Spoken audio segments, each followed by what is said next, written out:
Hello, dear listeners. I'm your host, Genevieve Hopkins, and welcome to episode 29 of the Wheel and Cross podcast. Midsummer is approaching here in the Southern Hemisphere. The summer solstice, which occurs in December, the first month of summer in Australia, has been and gone, along with Christmas and New Year. Preparations are being made across the country for Australia Day, celebrated on January 26th, with a public holiday, national awards, and citizenship ceremonies. The date commemorates the day that colonisers from the First Fleet, led by Arthur Phillip, first raised the British flag at Sydney Cove. Although claims are made that Australia Day celebrations bring the nation together, in reality, celebrating on this date causes great hurt and distress to our First Peoples and their supporters, and has historically divided the country since its inception. January 26 marks the start of invasion, the frontier wars, genocide, massacres, murders, rape, slavery, dispossession, stolen children, stolen land, stolen wages, cultural and environmental devastation, and other atrocities committed by British colonisers against Australia's First Peoples. It also marks the physical and political resistance of our First Peoples, who consider this day a day of mourning rather than celebration. It's an awful date to be celebrating our nationhood, and I will post in detail about it next week. It would be so much better and more appropriate to celebrate Australia Day on a different date, so that we can honour, or at the very least include, our First Peoples. It would also allow everyone to celebrate our beautiful country without the political and emotional charge of the current despicable date. A better date would be no date at all, and merely a seasonal marker for our midsummer, say the fourth Friday in January, giving us the public holiday and a long weekend to enjoy the day in a familiar and much-loved way, and also realigning it with Triple J's Hottest 100 for modern music buffs. It has the added benefit of celebrating our Australian way of life with midsummer traditions from our Anglo-Saxon and multicultural heritage, while honouring and showing pride in the heritage of our First Peoples. In some years, Australia Day would fall on January 26, and it might be appropriate to publicly acknowledge Invasion Day and its consequences for our First Peoples. Until then, let's explore European Midsummer traditions to understand how they are reflected in Australia's own, less formal summer celebrations. This podcast is free, but if you like my work and would like to support me so that I can continue doing it, please consider a paid subscription on the Wheel and Cross Substack page, www.wheelandcross.substack.com. If that is not possible, and you enjoy this podcast, I would really appreciate your reviews on any of the podcasting platforms you use. Feel free to share this podcast and leave comments on the podcast page. Welcome to episode 29 of the Wheel and Cross podcast, celebrating Midsummer.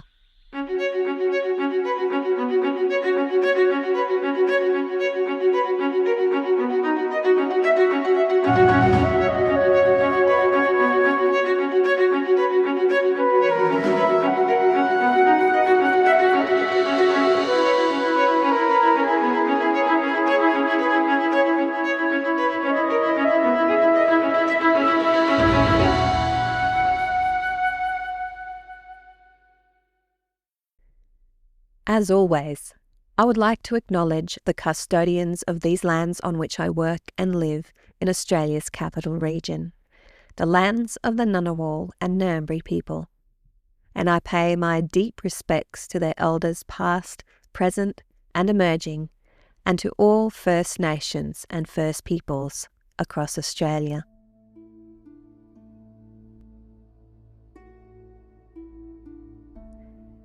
Many parts of Europe celebrate midsummer at the summer solstice, on or near June 21, and these celebrations are often centred around bonfires lit on the banks or nearby bodies of water.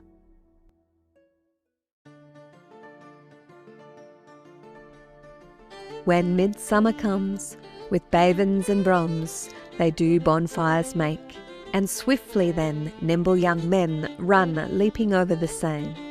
The women and maidens together do couple their hands. With bagpipe sound they dance and round, no malice among them stands. From the Merry Life of the Countryman, 1585 to 1603.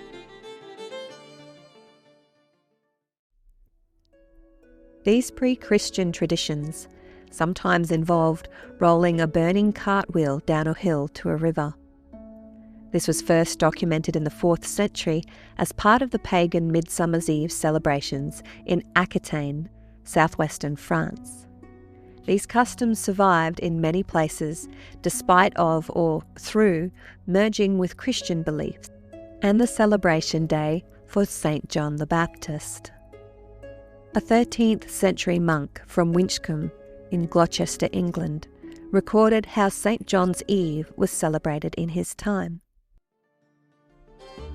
Let us speak of the revels which are accustomed to be made on St. John's Eve, of which there are 3 kinds. On St. John's Eve in certain regions, the boys collect bones and certain other rubbish and burn them, and therefrom a smoke is produced on the air. They also make brands and go about the fields with the brands. Thirdly, the wheel which they roll. The wheel is rolled to signify that the sun then rises to the highest point of its circle and at once turns back. According to Christian beliefs, dragons, witches, and evil spirits were abroad on St. John's Eve and were thought to poison wells and springs. St. John's fires, explained the monk of Winchcombe, were an emblem of St. John the Baptist and were lit to drive away dragons and repel witches and evil spirits. The custom of the flaming cartwheel was described in detail by Protestants in the 16th century, who claimed it was a common midsummer custom throughout Northern Europe. In 1909, a British folklorist published a description of this custom from the Vale of Glamorgan, Wales, in the 1820s. People conveyed trusses of straw to the top of the hill, where men and youths waited for the contributions. Women and girls were stationed at the bottom of the hill. Then a large cartwheel was thickly swathed with straw, and not an inch of wood was left in sight. A pole was inserted through the centre of the wheel so that the long ends extended about a yard on each side.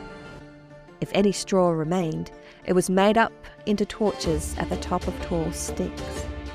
At a given signal, the wheel was lighted and set rolling downhill. If this fire wheel went out before it reached the bottom of the hill, a very poor harvest was promised. If it kept lighted all the way down and continued blazing for a long time, the harvest would be exceptionally abundant. Loud cheers and shouts accompanied the progress of the wheel.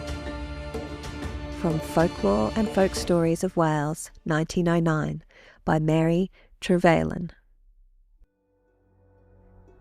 The burning wheel custom also forms part of the Slavic midsummer celebration of Kupala, also called Ivan Kupala, with Ivan being the Russian-Ukrainian name for John, as well as the Slovakian midsummer celebration called Vajana. A similar custom for midsummer can be found in Lithuania.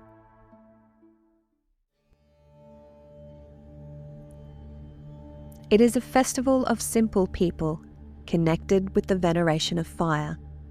Young girls adorn their heads with flower wreaths.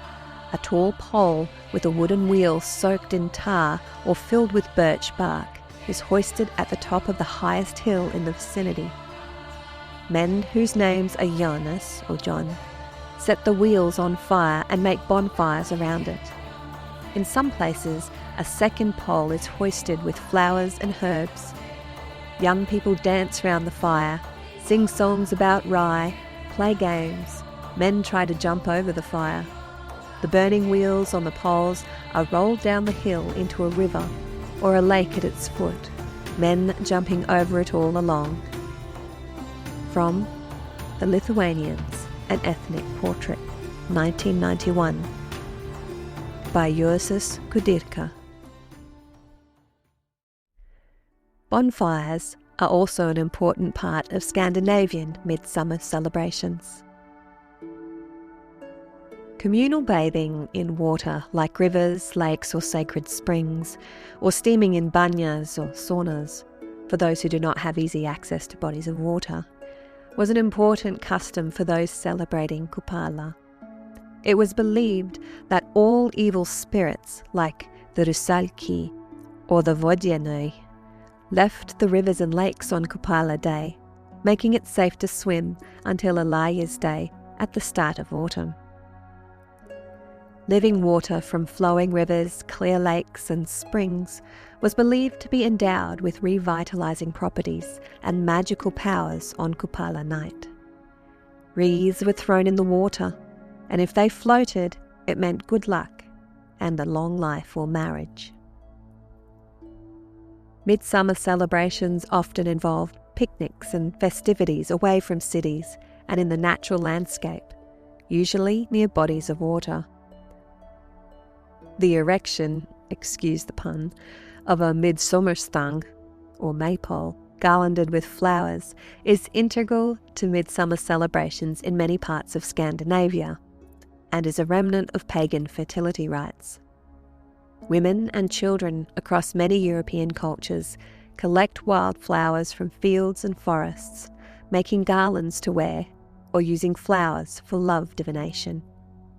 A common method of love divination was to gather 7 types of wildflowers and place them under a pillow before sleeping on Midsummer's Eve, when dreams would reveal your future spouse. Midsummer was also a time to collect herbs for medicines when they were at their most potent. In Lithuania, medicinal herbs collected from June 1 to the Midsummer Day can cure 12, some say 99 diseases.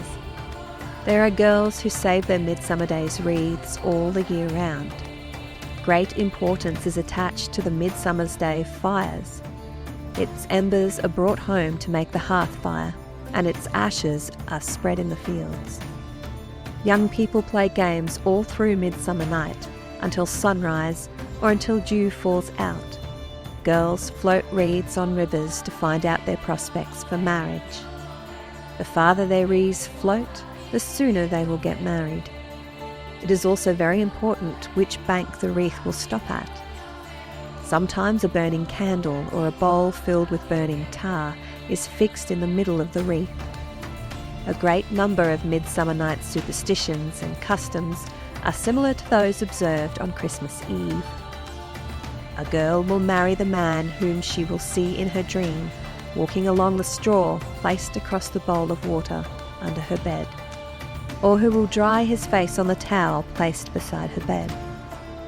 The future husband will come from the direction in which she notices the first bonfire on Midsummer Night.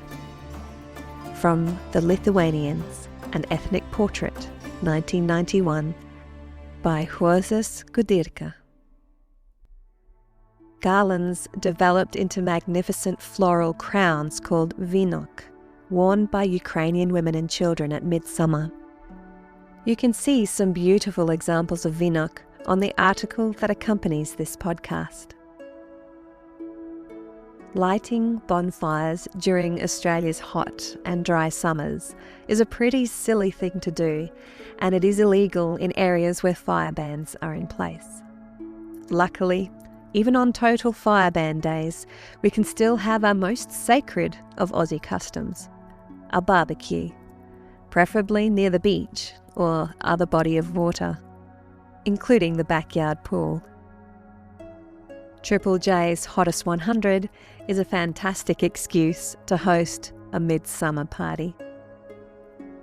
Triple J is Australia's government-funded national radio station aimed at young listeners of alternative music.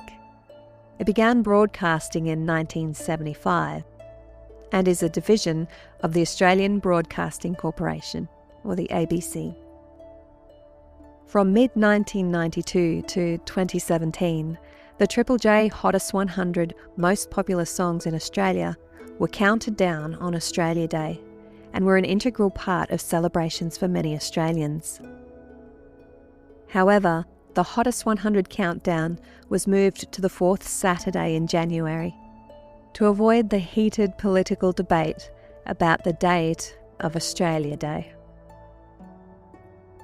We can't talk about Midsummer without mentioning William Shakespeare's famous play, A Midsummer Night's Dream. Set in a magical forest during the summer solstice, it portrays mischievous fairies meddling in the lives of mortals, steeped in the folklore surrounding Midsummer Night. The play has been performed many times over the centuries, from its first performance in 1595, and has been adapted for film several times.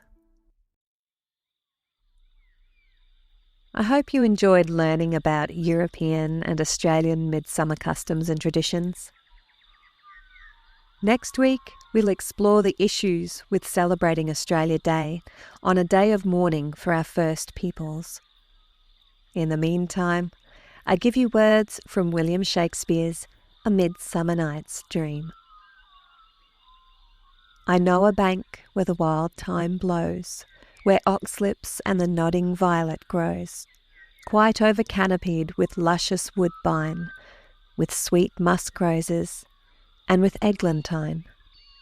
Oberon, Act 2, Scene 1. And this famous quote from Robin, Act 3, Scene 2. Oh, what fools these mortals be. See you next week for episode 30, Invasion Day, the uncomfortable truth about Australia Day.